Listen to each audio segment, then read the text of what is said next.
विश्वविद्यालय के faculty of visual art में यह कला प्रदर्शनी लगाई गई है, जो कि शाब्दा चित्र है। शब्द और चित्र ये दोनों एक साथ है। तब मैं आपको कलाकार और कवि दोनों से मिलवाना चाहूँगा।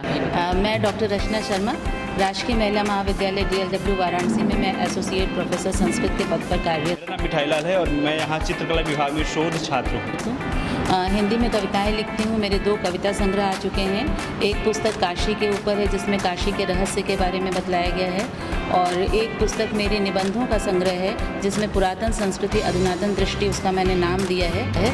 तो ये कुल 4 पुस्तकें हैं, और जो हो सक रहा है। और एक ये सबसे बड़ा नया प्रयोग ये शाब्द चित्र प्रदर्शनी है, जो पहला प्रयोग है। लेकिन काशी में जो भी लोग आए, बहुत से मीडिया वाले आए, उन लोगों ने भी ये कहा, कुछ पुराने बुजुर्ग विद्वान लोग आए, उन्होंने भी कहा कि ये पहला प्रयोग है, और उन्होंने काफ़ी इसकी प्रशंसा की। इसके लिए मैं ईश्वर का धन्यवाद देती हूँ कि उसने मुझे और मिठाई लाल को यह सामर्थ्य दी कि हम लोग एक नया प्रयोग कर सकें। अति प्रशंसनीय है बेटे, शब्द नहीं है मेरे पास कि हम इसकी तारीफ कर सकें। साहित्य में ही शुरू से ही रुचि रही है, तो आप यहाँ पे जो प्रदर्शनी देखेंगे वो कला और साहित्य का एक बहुत ही सुंदर और अनूठा संगम है। और इन रचनाओं वाली हमारी डॉक्टर रचना शर्मा मैम है। हम मनुष्य हैं और समाज में रह रहे हैं, तो समाज में अपने इर्द गिर्द घट रही घटनाओं पर और दूसरों के साथ जो कभी कभी संवेदना हनन का और इस तरह की चीज़ें देखने को मिलती हैं, तो उनको देख करके कुछ मन में जो संवेदनाएं उठती हैं, विचार उठते हैं, उनके आधार पर मैं अपनी रचनाओं को लिखती हूँ। जिनकी रचनाओं पे मैंने लगभग 40 पेंटिंगें बनाई हैं। तो ये बहुत ही महत्वपूर्ण अवसर है कि कला और साहित्य का संगम है, और इससे हर तरह के जो लोग आते हैं, दर्शक आते हैं, उनको बहुत ही गहराई से समझ में आती हैं चीज़ें। सर, आपने ये जो शाब्दा चित्र प्रदर्शनी देखी है, तो आपका इस पर क्या कहना है? बहुत ही क्या कहूँ, आपका शब्द चित्र प्रदर्शनी तो नाम है, लेकिन मैं तो निशब्द। बहुत ही अद्भुत संगम है रंगों का, लेखनी का, और जिन्होंने उसके साथ में कैलीग्राफी की है, सब कुछ ही एक अपने आप जगह में जादू बिखेर रहा है ना। तो मेरी तो बहुत बहुत शुभकामनाएं हैं, और इस नवीन प्रयोग के लिए मिठाई लाल जी, रचना जी, सबको बहुत बहुत बधाइयाँ। लोग जब इन पंक्तियों को पढ़ें तो उन्हें ये प्रेरणा मिले कि नहीं, समाज में हमें कैसे जीना चाहिए, क्या व्यवहार करना चाहिए। कुछ पर्यावरण से जुड़ी हुई बातें हैं, कुछ महिलाओं के संदर्भ में लिखी हुई बातें हैं, जैसे कि एक पंक्ति आपने पढ़ी होंगी कि तू खोल दे बेड़ियाँ मेरी, फिर देख मैं कैसी उड़ान उड़ती हूँ। तो जैसे स्त्री शिक्षा को अगर बढ़ावा दिया जाए, स्त्रियों के गुणों को अगर आगे बढ़ाने का प्रयास किया जाए, तो वो भी अपनी मंजिल तय कर सकती हैं, जीवन में बहुत आगे बढ़ सकती हैं। तो इस तरह की भी प्रेरक पंक्तियों को देने का प्रयास करती हूँ। काफ़ी अच्छी लगी, मतलब एक एक पेंटिंग अपने आप में कंप्लीट लग रही है, और साथ में जो कोर्स है लग रहा है डिफाइन कर रहा है। मन कर रहा है ऐसे देखते रहें। मतलब इतनी बारीकी से ये सारी पेंटिंग की हुई है, साथ में इतना डीप मीनिंग है, अगर देखें तो फिर पता ही चलते जाएगा कुछ नया। ये चित्र और कविता दोनों एक साथ मैच कर रही है। बिल्कुल, हाँ। और काफ़ी मतलब अच्छी है, मतलब काफ़ी डीपली थिंकिंग करके ये जो कविताएं लिखी गई है। कविताएं लिखना भी बहुत ही वो टफ काम होता है, बहुत क्रिएटिव वे से काम किया गया है। जैसे हर शीश महल के नीचे प्रश्न चिन्हों से अंकित मासूम चेहरे और खामोश आंखें बेच देती हैं अंतरात्मा, कह देती हैं कहानी शीश महलों के निर्माण की। तो इसमें आप देखेंगे कि पीछे शीश महल है, भवन है, ये कुछ हिरन हैं जो बड़े ही कोमल और बड़े ही सेंसिटिव होते हैं, जिनकी आंखों में एक संवेदना होती है, जो हमेशा बेचारे छुपने की कोशिश करते हैं। हाँ, मासूम होते हैं, बिल्कुल बिल्कुल।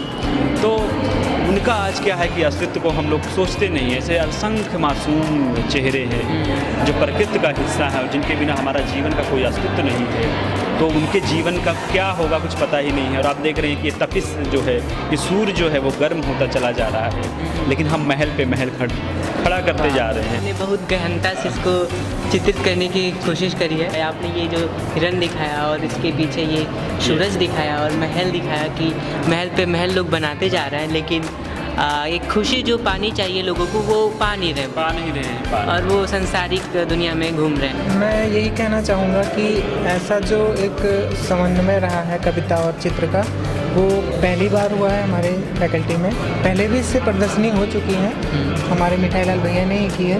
उन्होंने कविताएं भी उन्हीं की थी, चित्र भी उन्हीं के थे, परंतु इस बार ऐसा हुआ है कि कविताएं किसी और की और चित्र किसी और की, मतलब एक कलाकार और एक कवि दोनों ने मिलकर जो ये समन्वय बनाया है, बहुत ही अद्भुत रहा है। और मैं तो प्रतिदिन आ रहा हूँ यहाँ पे, क्योंकि यहाँ का छात्र हूँ, तो काफ़ी टाइम दिया है मैंने गैलरी में। तो मैं देख रहा हूँ कि काफ़ी संख्या में लोग आ रहे हैं और काफ़ी बड़े बड़े लोग, काफ़ी दूर दूर से लोग आए, मुंबई दिल्ली से भी लोग आए और उन्होंने देखा और बहुत सराहनीय बोला कि बहुत ही अच्छा एग्जीबिशन रहा ये, सभी ने तारीफ़ की। वो है कि जानती हूँ कि उसका हर लफ्ज़ झूठ है, पर ये दिल है कि कहता है तू एतबार कर। इन्होंने बहुत खूबसूरत लिखा है, तू एतबार कर। तू एतबार कर, मतलब कि झूठ है फिर भी उसको बहुत अच्छे से सच बनाया है। और इनकी जितनी भी प्रदर्शनी रही है मुझे बहुत खूबसूरत लगी है, और सबके साथ चित्र भी प्रदर्शन करना बहुत बड़ी बात है। ये सारे पेंटिंग्स माँ के ऊपर थी, नेचर के ऊपर थी, तो आपका इस पे क्या कहना है? इस पे देखो बेटा, कवि की कल्पना तो बहुत ही परे होती है, और ये जब इनका पहले थोड़ा सा रेफरेंस दे दें कि इनकी जब ये किताब की रचना हुई थी और इस किताब का उद्घाटन हुआ था, उस समय में मैं उसकी भी साक्षी में थी। अच्छा। और उस समय जो इन्होंने छोटे छोटे कविताओं के लाइंस पढ़े थे, जिसमें ये वाली कविता जो जिसके सामने मैं बैठी हूँ, इसीलिए मैंने इस चीज़ को कहा कि आप इसी के सामने चलो, इसलिए कि इसने मुझे बहुत ही मतलब मर्मांतिक रूप दिया था। अच्छा, अच्छा। एक माँ की भावना जो होती है, लेकिन उससे भी ज़्यादा मैं कहूँगी जिसने इसको चित्रों के रूप में, शब्दों के रूप में तो बहुत कुछ बोला जा सकता है। कवि की कल्पना होती है, उसमें उनके पास शब्द होते हैं, उनके लिखने की शैली होती है, तो वो लिख सकते हैं, लेकिन उस शैली की, उस भावनाओं को एक न शब्द देते हुए भी कहना, ये बहुत बड़ा आर्ट है। चित्रकार का इसमें बहुत बड़ा योगदान है। चित्र के साथ साथ चित्र की एक विशेषता ये भी होती है कि उसमें उन्होंने रंगों का क्या इस्तेमाल किया है। वो रंग की एक रेखा, एक लाइन जो होती है, वो शब्दों के, चित्रों के मायने ही बदल देती है। और उसमें जो जो उन्होंने चित्र बनाया है, एक एक लाइन के साथ जैसे वो चित्र जुड़ा हुआ है। एक दो व्यतिक्रम है, वो ठीक है, लेकिन बहुत ही अच्छा प्रयास। शब्द पे जो शब्द है उस पे चित्र, उसमें जो चित्र उन्होंने बनाया है वो इतना सोच के बनाया है और इतने रेखांकन उसके अच्छे हैं, उनके कलर्स इतने परफेक्ट कलर दिया है। किस समय दुख होगा तो ब्लैक एंड वाइट दिया है, कलरफुल होगा जब बादलों के साथ खेलने का समय हुआ है तब उन्होंने कैसा ब्लू कलर से दिया है। वो जो रंगों का सम्मिश्रण है वो एक बहुत ही जीवंतता प्रदान करी।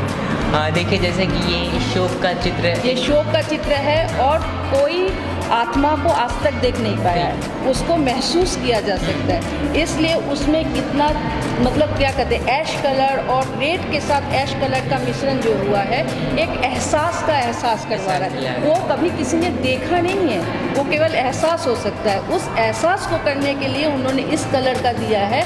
और रात के समय सोते समय सारे लोग हल्के कपड़ों से सोते हैं, या एक अनुभूति होती है, सपना देखते समय भी आदमी क्या पहना है नहीं पहना उसकी सूझ नहीं रहती है। वो केवल एक चद्दर की तरह केवल कवर करके, केवल उनका चेहरा जो कहते हैं कि हमारे सर पे हाथ फेर गया है, वो एहसास का जो अनुभूति का वो दिया है, उसमें देखने से ही लगता है कि वो कितनी गहरी नींद में सोई हुई है। उस समय कोई हाथ पे